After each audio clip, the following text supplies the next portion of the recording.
Hello, everybody. Welcome back once again. This is Season 3, Episode 14 of Empire State Hoops. I'm your host, Adam Rothschild, and alongside me, as always, my co-host, Marquise Frias. Once again, here joining me today. And today's episode of Empire State Hoops is powered by Sport Pros USA. For more information, visit sportprosusa.com or call 877-HOOPS-NJ to make your dream court a reality today. So, this past week has been an interesting week, to say the least, for the New York Knicks. Once again, still playing without Jalen Brunson. McBride went out of the lineup, and we've seen some Tyler Kolek minutes, which has been interesting to see, with his assists, which we'll talk about as well throughout this. But let's start things off with the New York Knicks and the Washington Wizards this past Saturday. This game, the Knicks pull out, get the win, bounce back, much needed. Karl-Anthony Towns with 31-11-1. Mikal Bridges 27-6-4, and OG Anunoby with 23 points of his own.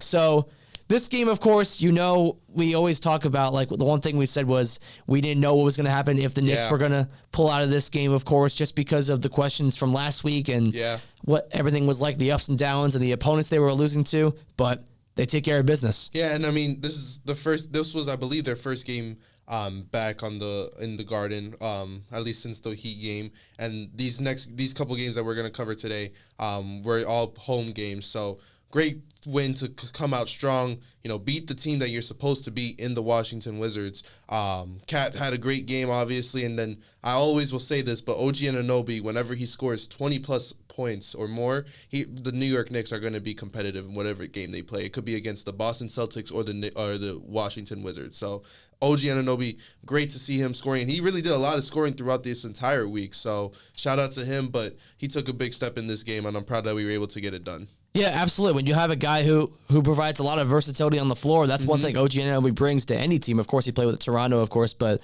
with New York, he's been a huge part of that for sure. These past two seasons, of course, when he came in late January last year. But, of course, this was a game the Knicks needed to win. And then you take it to Tuesday. You have Dallas coming into town. Anthony Davis was going to play in this game, but he did not. He made his return in the previous game for Dallas, had only 12 points, but sat out the next game, and he's hoping to keep the Mavericks in contention for the play-in tournament. Obviously, of course, they have Klay Thompson still in the lineup, but Kyrie Irving out for the season. He just had surgery in New York City on that torn ACL, of course. But for this game, Knicks beat the Mavs 128-113 in a back and forth affair that saw some bleeding from OG Anunoby, who was absolutely on fire in this game. We just talked about him before and his versatility. 35 points and 5 rebounds for OG Anunoby. Karl-Anthony Towns with 26 points, 12 rebounds, 11 assists, triple-double. Josh Hart with 16 points, 12 rebounds, and 11 assists. That was Josh Hart's 9th triple-double of the year. And Karl-Anthony Towns and Josh Hart is the first Knick duo ever to both record triple-doubles in the same game. Lovely to see from these two guys. I mean, you expect Josh Hart to get his triple-doubles at any time. And by the way, he broke the all-time record for most triple-doubles in a season, breaking Clyde Frazier's record. So that was great to see from him. But Karl-Anthony Towns and Josh Hart being the first Knicks duo to ever do it, with all the greats that we had before playing together, it's honestly pretty impressive for them to do that as well. A quick note, I know we're giving all this praise to the New York Knicks, but something that I just now realized as I'm looking at the box score for this game, Najee Marshall scored 38 points against us. And that just goes right back to what we've been saying this entire time. Why are these role players or these players that are not supposed to be scoring that high getting these shots? I'm only seeing 38 points. I'm not seeing like how well he shot from the field or anything. So he could have got 38 points off of 40 shots, if anything. He's probably not taking 40 shots because he's Najee Marshall. But again, I'm gonna say this over and over again. These elite contenders in the East specifically have key role players. You could look at the Boston Celtics with Peyton Pritchard coming off the bench. He's a guy, if we're allowing Najee Marshall to score 38 points against us, he's a guy that can go up against 30 if we play him in any type of playoff series. Same goes for Ty Jerome on the Cavs. He's a guy that he's been really improving and a great piece for them off the bench. He's going to go off for 30 if we're allowing this type of defense with those type of players. So it's those little things are frustrating, but nonetheless, we did get the win. So I'm not going to be too stagnant on that. But again, great win for the Knicks and obviously a historic night as well. Yeah, absolutely. And that's the one thing we talk about a lot, of course, with these unknown players that are having these performances against the Knicks. But the problem with that for Dallas right now, they have so many guys that are injured right now. Kyrie Irving's been out. Daniel Gafford's been out of the lineup. Derek Lively's been out of the lineup. So that's been the issue for Dallas and why you're seeing a lot of these unknown guys on the floor that are taking these minutes and getting a lot of the points out of it. Like we said about Marshall, 38 points for him for Dallas. And, I mean, Klay Thompson, of course, still, I'm sure he made some contributions in this game as well. But yeah, Najee Marshall, he has actually been a pretty big beneficiary of the Luka Doncic trade and all the injuries that the Mavericks has sustained this year. He's been actually playing some really good minutes, but you shouldn't see him scoring 38 points, especially against the Knicks. But again, Knicks get the win. I'm just gonna leave it at that. We get the win there. And Mavs fans, maybe try to lower your season ticket prices just so you can get fans to go watch these unknown players. Maybe it'd be nice to do that for a change, but you trade Luka Doncic away and you want to do that? Sure, go for it. But it is what it is. The Mavericks are, I don't know what they're doing. Well, I think the thing with this team, they need an offseason to just gel and figure it out. Because I think they need more than an offseason after this whole season that they had. So. I just think, though, that this Kyrie, AD, Clay thing, it can work, but you need other role pieces around it. It's similar to what LeBron and the Lakers were trying to do. Yeah, so, I mean, their projected starting lineup was Kyrie Irving, Klay Thompson, correct me if I'm wrong, PJ Washington, and I think they were going to go with Anthony Davis at the 4 and Daniel Gafford at the 5. Yeah. That's very scary in my opinion. When they first made that trade, as much as hate that I gave the Mavericks for trading away Luka Doncic, you now had one of the scariest starting fives in the league, not to mention Derek Lively coming off the bench. That was also before they had traded Quentin Grimes, and we obviously are seeing him putting up Kobe-like numbers right now for the 76ers. But imagine that type of lineup where you have Quentin Grimes coming off the bench, and then with Derek Lively too. Najee Marshall, he was on the team this whole season, so he wasn't affected by the trade. So he's been getting buckets for them as well. You have all these guys, and they could have really done something special this year. And I genuinely do feel for the Mavs.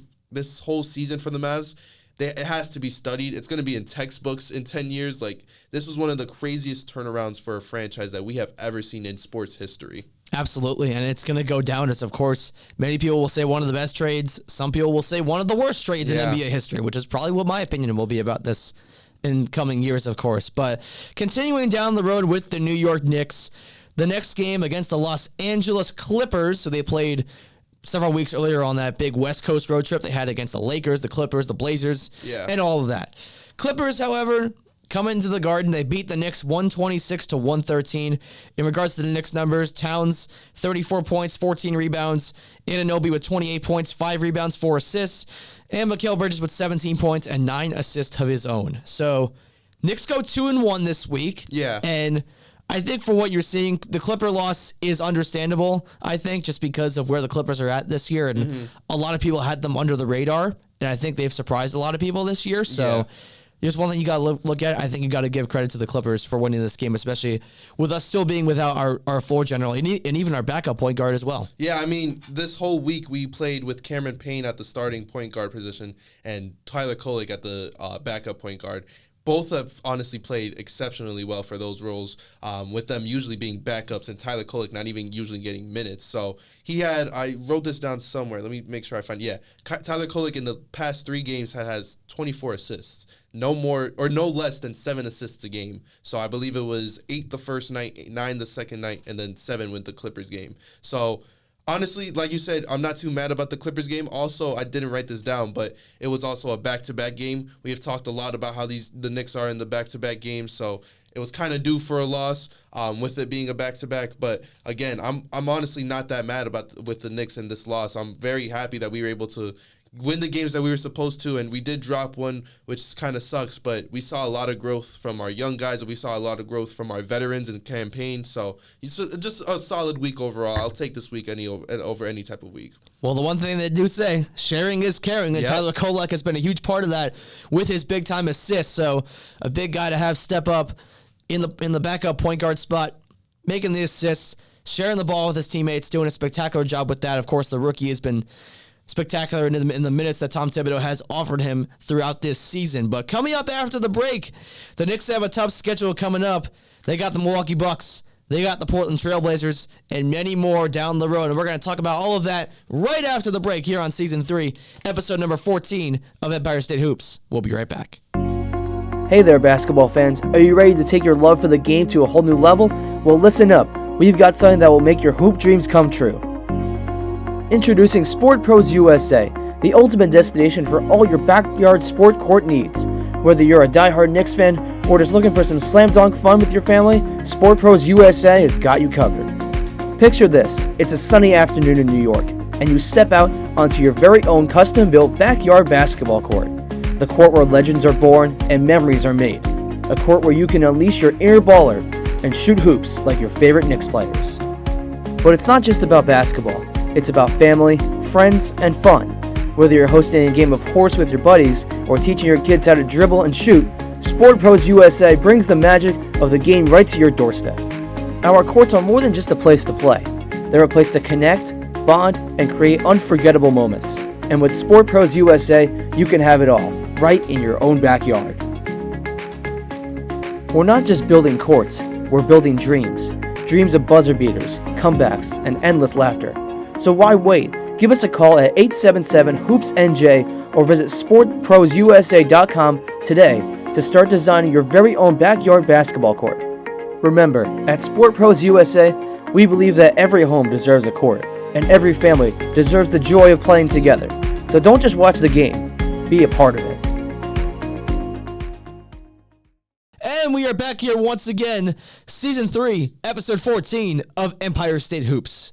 I'm your host, Adam Rothschild, and alongside me is my co-host, Marquise Frias, once again. Taking us into the second half of the episode here, we recapped several of the Knicks' previous games, and now we're going to get into the nitty-gritty as we approach the month of April, which means the NBA playoffs are right on the horizon and the NBA play-in tournament. All of that will be in the middle of April. We will have coverage for that coming up in the coming weeks for you as we approach playoff time. Most exciting time of basketball during the year. Of course, March Madness going on right now, but the NBA playoffs right after that. And even baseball just started today, of course. Opening day for Major League Baseball, of course. New York Yankees and the Milwaukee Brewers, of course. And, Let's go Yankees. Proud supporter of the Yankees, baby. Aaron Judge, captain. We don't have Garrett Cole for the season, but it's okay. And now getting back to the point here, the New York Knicks. Next up on the schedule, the Milwaukee Bucks. Very exciting matchup in my eyes. It would have been even more of an exciting matchup had Damian Lillard been playing, but it was recently announced he's out indefinitely with blood clots. Obviously, prayers up to him. Godspeed recovery. But looking with the Bucks versus the Knicks, right now the Bucks are the 5th in the East. I do expect them without Damian Lillard to slip a little, and they have been slipping. They went from 4th to 5th, I believe, in some of their past games. So that means the Pacers are now at the 4th spot, and the Pacers are honestly looking pretty strong. They've been winning some games recently, so not what you want to see from there with the Pacers. But again, the Knicks and the Bucks, a tale as old as time with Giannis Antetokounmpo. I believe he's coming to the Garden. Oh no, he's not. This is going to be an away game, so completely disregard what I just said. But again, I want to see how we can guard Giannis Antetokounmpo. Obviously, the Greek Freak, being the most dominant player in the NBA, I think we could say, and how we take that assignment. If it's either OG Anunoby, do we think about putting Karl Anthony Towns on him to match length with length? I don't think quickness would work in that favor, but I'm definitely interested to see the defensive matchups we draw up against the Bucks for this game. Yeah, the way they're going to attack Giannis is going to be the interesting part, I think, of this game. Of course, the Knicks won the previous matchup back on January 12th, 140-106. So that could be a factor in their favor. But again, they're without Jalen Brunson as it's been for the past several weeks since they played against the Lakers back in early March. So it's looking like we're not going to have Jalen Brunson until the playoffs, which I'm fine with. I don't think we should rush him at all because we are in no state of worry. The Knicks need one more win to clinch a playoff spot. They also are firmly going to get that win, so I'm not worried that we're gonna go straight with L's for the rest of the year without Jalen Brunson. That being said, I do want to see Jalen Brunson at least being active because right now I've only heard reports of him just healing and getting that ankle ready for practice, but he hasn't had the chance to take any workout or any practice with the team yet. So I'm waiting for that report, and then I'll finally be okay, the Knicks are good. But Right now, just leave Jalen Brunson off the floor and let him get it healed up for the playoffs. Yeah, I think especially with us being most likely locked up for that 3 seed, with us not catching up to Boston or Cleveland, it's most likely going to be that Detroit first round matchup that we talked about, which is going to be very interesting. I'd say. I mean, but that's not the point here, of course. But the point is, it's an important game for the Knicks in terms of playoff seeding, of course. And one win gets us a clinched playoff spot, which will probably be the 3rd seed. But that takes us into our next matchup, which, of course, is where the Mikal Bridges game winner last happened against the Portland Trail Blazers, as now the Blazers will come to the Garden to take on the Knicks. And, of course, like I mentioned before, the Knicks won that game 114-113 back on March 12th. So I know it's a couple guys in the Blazers that you were keeping your eyes on. So what do you think they're going to have against the Knicks? Of course, they played well in their previous matchup against us, but they're definitely going to come out with some vengeance here for sure. Denny Avdia and Scoot Henderson absolutely lit us up last time. I expect the Knicks to not let that happen again, and if it does happen again, then there's been worries before. They're going to just grow even more. This and that's, and every time I say these guys shouldn't be scoring, that's not a knock on their like talent or anything. It's just that as a defensive minded team, we shouldn't be allowing them to have these type of numbers against us. So it's just a little disheartening to see when you have players like Najee Marshall go off for 38 or Sandro Mamushvili. I hope I'm saying that name right now, scoring 34 points against us in the last episode. So I just want to see that the Knicks can make sure to not let that happen again, because it was embarrassing to have Denny Avdia and Scoot Henderson go off on us, but Mikal Bridges played hero, and he was able to secure the win. Hopefully that's not needed, and hopefully it's just a blowout, so we'll see what happens with the Blazers on that game. Yeah, this will be an interesting game, of course. Probably similar to the Wizards game, I'd have to say, even with how how these teams that aren't really contending for a playoff spot still put up a good fight against these contending teams because they want to be like that someday. And I mean, Portland, of course, they've been going through this rebuild, and I think still they still got to take some steps to get to where they want to be for sure. They're definitely reminding me of like the Rockets or the Thunder, where they had such a young core and all these players that can really play well together, but they're just missing that one thing, and that one thing maybe even being a superstar. The Thunder, a couple of years ago, we saw how they've grown from being one of the worst teams in the league to now having an MVP candidate and being the best team in the league. Same thing for the Rockets. They've been the surprise of the NBA this season for me. We saw them have a bit of a lackluster year this year, but now you see everybody kind of like realize, okay, we have potential to be great. So I think that's really what the Portland Trailblazers can do here, but that's obviously without the help with the front office, with getting those type of players to help them be elevated to a contender type level. So I'm honestly pretty excited to see where this Trailblazers team go. I'm a pretty big Trailblazers fan. I can say I like the Trailblazers, so I'm excited to see where they can go. Yeah, I think this post-Damian Lillard era has definitely been interesting to say the least, and I'm excited for what the future will bring for it for sure. So it'll be exciting to see that. And the last game we're going to talk about is a team that, of course, when we had our special guest Ryan on from your podcast as well. So the Knicks and the 76ers. I mean, the 76ers having one of the most embarrassing seasons I think we've seen, coming off a first-round playoff loss to the Knicks last year. And to see what they've done since, I loved the moves, but now I don't. Yeah, I mean, it was a nightmare waiting to happen for the 76ers, and it's almost similar to what the Mavericks are dealing with this year. But in regards to this matchup, this is going to be the fourth battle against the 76ers this year for the Knicks, and we've won all three of them so far, so looking to have a gentleman's sweep for the season series. We won the last game by 5 points, and it seems like every time we play the 76ers, they get a bit weaker, meaning like they won't have some of their stars. So I'm pretty sure we did play against Joel Embiid that first time, and then since then Joel Embiid has been out. I don't think Tyrese Maxey played in that second matchup, so it was only Paul George. And then this third matchup has been against against Tyrese Maxey and Paul George. Now this fourth matchup, we're not going to have any of them. It's just going to be Quentin Grimes and friends. So kind of interested to see there. Again, Quentin Grimes being the all-dangerous scorer that he is all of a sudden now. He could maybe go off for 40 with this Knicks defense. So I'm hoping that doesn't happen. But again, I'm hoping for a sweep. This is a rivalry renewed now ever since the playoff series last year, so you don't want the 76ers to win this game. If there was an important game out of all these 3 games that we covered, I would say the 76ers most definitely. And there's a perfect way to sum this up. Quentin Grimes and friends versus the New York Knicks. There you go. There's your storyline for this game. And I think when you look at this here, of course, Quentin Grimes is going to be your guy to stop. Yeah. But without Tyrese Maxey, without Joel Embiid, without Paul George, it's a straightforward game. You got to just take care of business, and that's all you got to do. We did say that last week, though, about the Spurs and the Hornets. And, sometimes it's normal for teams to drop games to those type of teams, but not as much as the Knicks have. So, again, I'm just hoping for a gentleman's sweep here, hoping for nothing crazy. Hopefully, Quentin Grimes doesn't go off for 50 on us, and we just get the job done against the 76ers. And hopefully we do, of course, and hoping for the best down the stretch here and hoping to survive our way into the NBA playoffs not too far away in mid-April as we're approaching that time, the best time of the year for basketball. And we cannot wait to bring all of this to you and tell you all about what's going to be happening with the New York Knicks in the playoffs, of course. And today's episode of Empire State Hoops has been powered by Sport Pros USA. For more information, visit sportprosusa.com or call 877-HOOPS-NJ to make your dream court a reality today. So, Knicks have some games coming up against the Bucks, the Blazers, and the 76ers. Next episode, we'll get you on to the Cleveland Cavaliers, as the Knicks will be playing them as well. Of course, that's the best team in the Eastern Conference, and we'll see what they have to offer as well.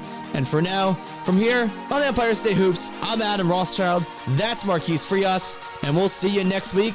Enjoy the rest of March.